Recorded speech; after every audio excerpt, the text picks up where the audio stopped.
Hero ఎవరైనా, content ఏదైనా box office ని బద్దలు కొట్టే సక్సెస్ ని ప్రేక్షకులు అందించడం మాత్రమే తన లక్ష్యంగా ముందుకు సాగే కెప్టెన్ రాజమౌళి.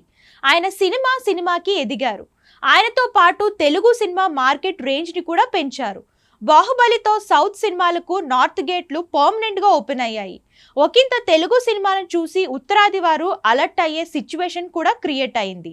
మనం కూడా రాజమౌళి లాగా ముందడుగేద్దామని నీల్, అట్లీ లాంటి డైరెక్టర్లు డేర్ చేశారు. RRR తో ఇంటర్నేషనల్ డయాస్ మీద తెలుగు సినిమాకు గౌరవం తెచ్చిపెట్టారు రాజమౌళి. అప్పటి నుంచి ఆయనతో కొలాబరేట్ కావడానికి ఉవ్విళ్ళూరుతున్నారు ఇంటర్నేషనల్ సెలబ్రిటీస్. వాళ్ళందరితో ట్రావెల్ చేయాలనే కోరిక జక్కన్నకు మాత్రం ఉండదా ఏంటి?